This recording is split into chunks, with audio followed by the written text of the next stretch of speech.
Hello and welcome to Ex Witness Awake. I am your host, Jonathan. I hope that you are doing well today. It is a Tuesday evening for me, or a Wednesday morning, if you will, and I'm just enjoying a nice little patch of ground to sit on here while I take a little break from my cleaning. In the gym that I clean normally, you've probably come to recognize most corners of this gym from the different videos. But this week I'm going to be talking about power. But first, let's run the old introduction, and bam.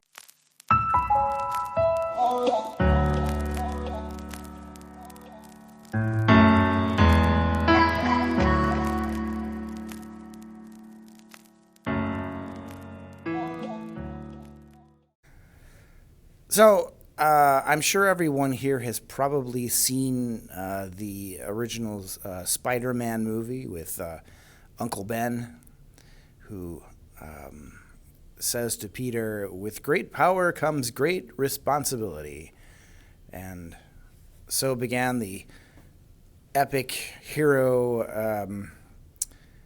and so began the epic journey of Spider-Man as a superhero. Well, no superheroes in this particular story.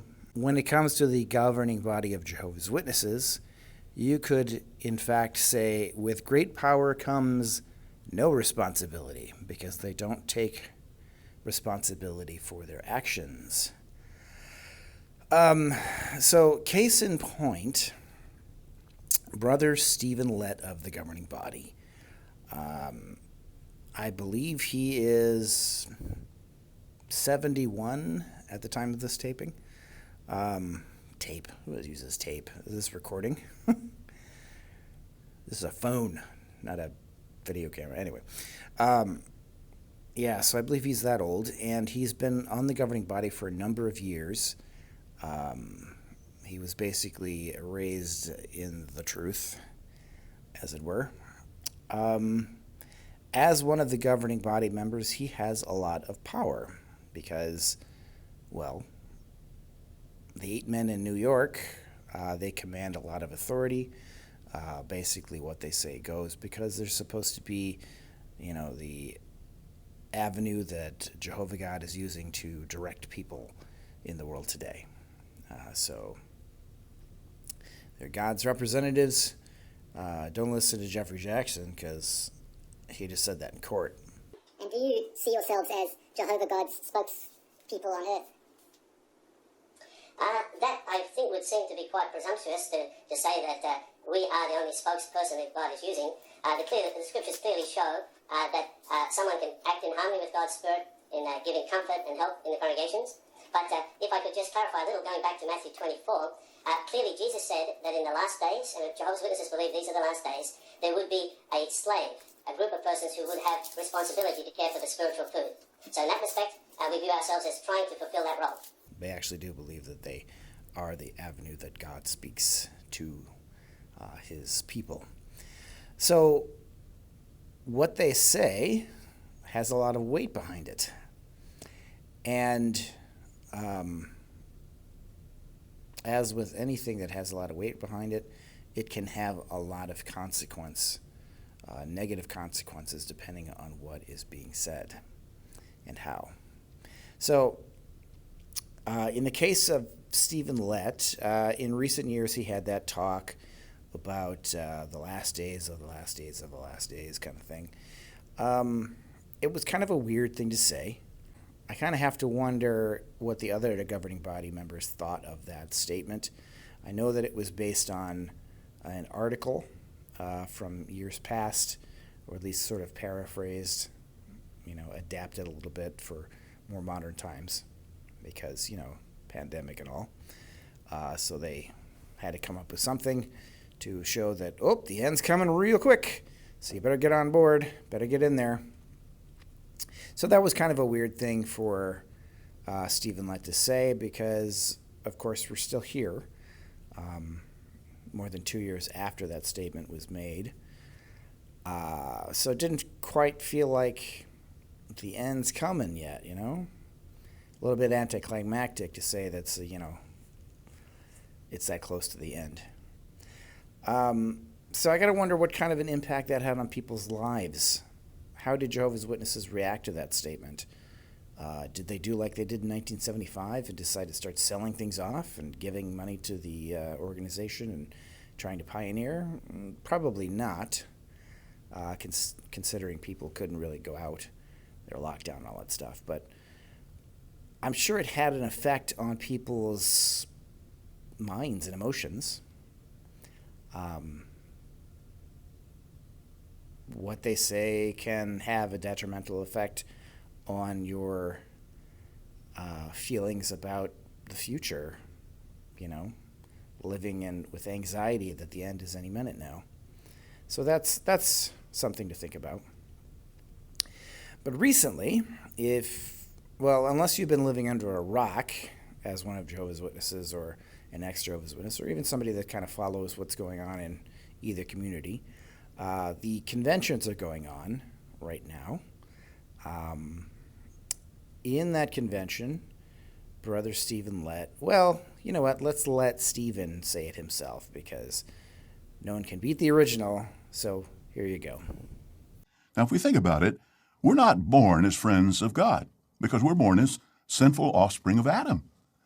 Actually, we think about it, we're born as enemies of God. Sometimes you'll hear people say of a little baby, "Look at that little angel." But more accurate would be to say, "Look at that little enemy of God." Yeah, so enemies of God, babies as enemies of God. Whew, that's kind of brutal. I wonder how that affected people, because it's not really in line with what teachings they've already had. If you think about it, just the previous year, I think it was the previous year, well, within a couple of years, Tony Morris talked about, what will happen to God's enemies, and blew out a match and poof, puff of smoke, and that's what happens to God's enemies. So if babies are God's enemy, that's bad. So that's bad enough. But as I said, with great power comes great responsibility. So if something happens, something very negative happens, should they be responsible? Should they get flack? Should they get heat, or possibly even criminal things happen if something really bad were to happen? Well, it's been reported. I first saw this on XJW Curious, their page, so I will link that in the show notes, because they did report on that and did a great job. But as they brought out, 3 days after that statement about babies being enemies of God, a Jehovah's Witness mother stabbed to death her 45-day-old infant son. Reportedly, she said that she saw the devil in her son. So is this a coincidence?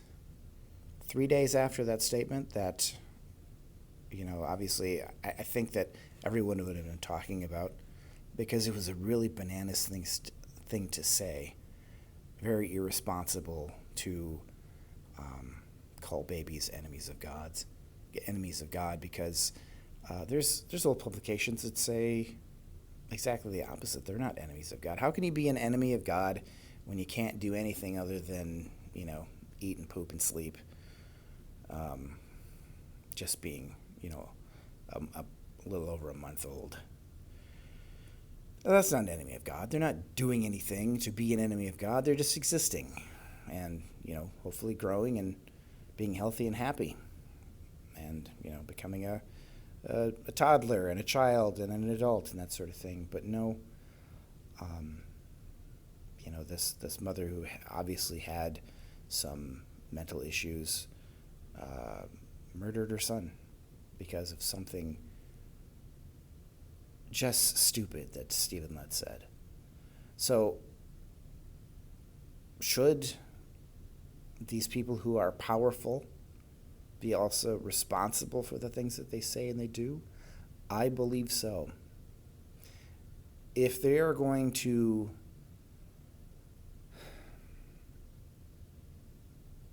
command the hearts and minds of millions of people, they need to think, how is what I'm saying going to affect those people? Are people going to get hurt? Worse than that, are people going to die because of the things that I'm thinking of saying in a public talk or a video?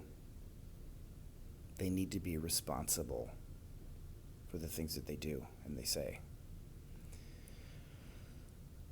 It's a tragedy that this happened. And it just reinforces the reason that I want to help people to escape this sort of thinking, to escape this high control religion, so that innocent people aren't harmed or die because of the things that some old dudes in New York have to say, because they think it's a great idea. My hand is starting to shake here. They need to be responsible. So I hope that you, the viewer, if you happen to be an apostate yourself, or maybe someone who hasn't spoken up but is just thinking about it. Maybe you're a PMO, you're physically in, but you're mentally out, and you're looking for content from ex-Jehovah's Witnesses. I hope that you'll think about finding a way to, join the Fellowship of the Ring and put your axe and your bow in there to help out in one way or another.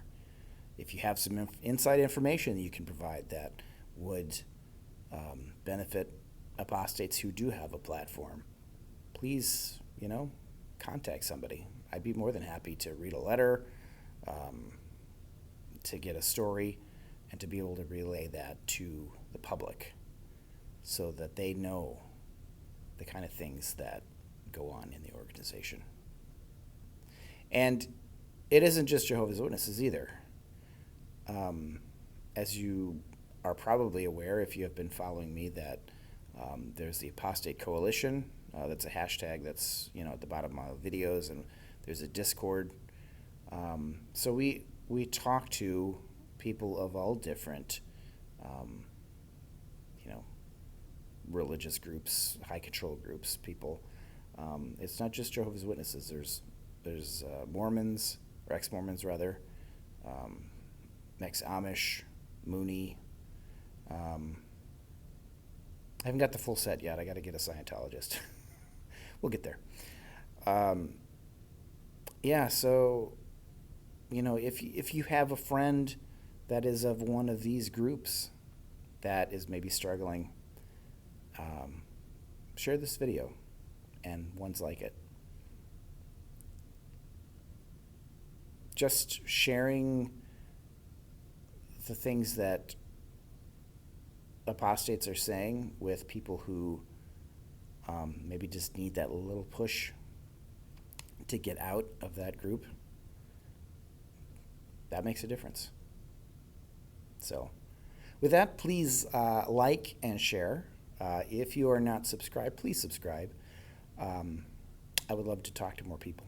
So so in conclusion, hey, governing body, please be more responsible. I don't want to have to see any more reports of people who are getting killed because of stupid things that any one of you have to say, either on a stage or in an article. People have a right to join a religion if they want to, but they just don't know the harm that can come to them. But you do, governing body. You know the harm that can come from the things that you say. So be smart. That's it. I hope you enjoyed this video. Again, please like and share and all that stuff. If you like what I do, you can also support me on Patreon. I have a couple of Patreons that I list at the end of all my videos. And the last time I said, hey, I'd like to double my number of Patreons, so I went from 1 to 2. So I'm making the call again. I'd like to double my Patreon, so let's see if we can get from 2 to 4. So if you'd like to throw in a couple bucks just to help, like just some of the programs that I use, they cost me a little bit per month, and it helps offset those costs and that sort of thing. So anyway, I hope you're having a great day, and I will talk to you later. Bye for now.